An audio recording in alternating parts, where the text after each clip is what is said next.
Hi అండి, ఈరోజు మనం చేపల పులుసు ఎలా చేయాలో చూద్దాము. ఫస్ట్ దానికి కావాల్సిన మసాలా ప్రిపేర్ చేస్తున్నాను. జీలకర్ర, మెంతులు, లవంగ, ఇలాచి, దాల్చిన చెక్క, ధనియాలు ఇవన్నీ డ్రై ఫ్రై చేసి పౌడర్ చేసి పక్కన పెట్టుకోవాలి. ఉల్లిగడ్డ, పచ్చిమిర్చి చిన్న చిన్న కట్ చేసి పక్కన పెట్టుకోవాలి.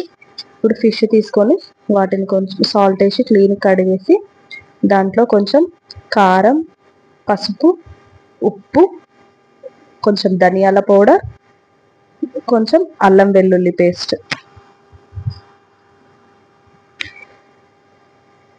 ఇవన్నీ వేసి కలిపి పక్కన పెట్టుకోవాలి.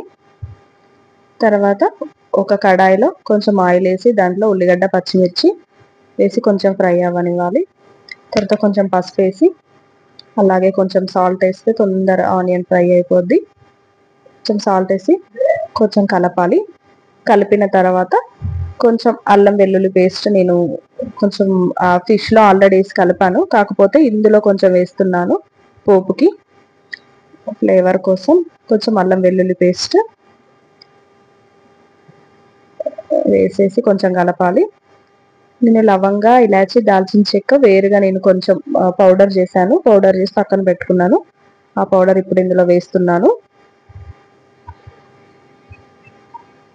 వేసి కలిపిన తర్వాత ఇందులో మనం మ్యాగ్నేట్ చేసి పెట్టుకున్న ఫిష్ను అందులో వేయాలి. వేసి కొంచెం కలపాలి. అంతా మంచి కారం అదంతా ఆయిల్లో కలిసేటట్టు కలిపేసి ఒక 1-2 మినిట్స్ ఆయిల్లో ఫ్రై అవ్వనివ్వాలి. అవి ఫ్రై అయిన తర్వాత మనం ఆ చింతపండు నానబెట్టుకున్నాం, కొంచెం ఆ చింతపండు గుజ్జు అనేది ఇందులో పోసేయాలి. పోసేసి మనం గరిటెతో కలపకుండా చింతపండు పులుసు పోసిన తర్వాత ఒక 1 మినిట్ తర్వాత మనం దాన్ని ఇలా గరిటెతో కాకుండా ఇలా బౌల్తో దాన్ని మొత్తం బౌల్తో ఇలా కలిపితే అప్పుడు మనకు పీస్ విరగకుండా గట్టిగా ఉంటుంది. నేను ఇప్పుడు మిక్సీ పట్టుకున్నాం కదా, ధనియాలు, జీలకర్ర, మెంతులు అవన్నీ వేసి ఆ పౌడర్ కూడా ఇప్పుడు అందులో వేసేసాను. వేసేసి మూత పెట్టాను.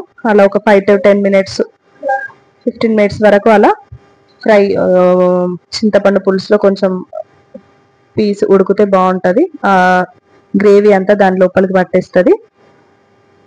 అలా ఒక 5-10 మినిట్స్ ఉంచినాక మనం గరిటెతో కలపకుండా 2 వైప్స్ పట్టుకొని ఆ బౌల్ని ఇలా ఇలా కలిపితే అప్పుడు బాగుంటుంది. పీస్ విరగకుండా నీట్గా ఉంటుంది. ఇప్పుడు ఫైనల్గా అందులో కొంచెం కొత్తిమీర వేసుకొని 2 మినిట్స్ దాన్ని మూత పెట్టుకోవాలి.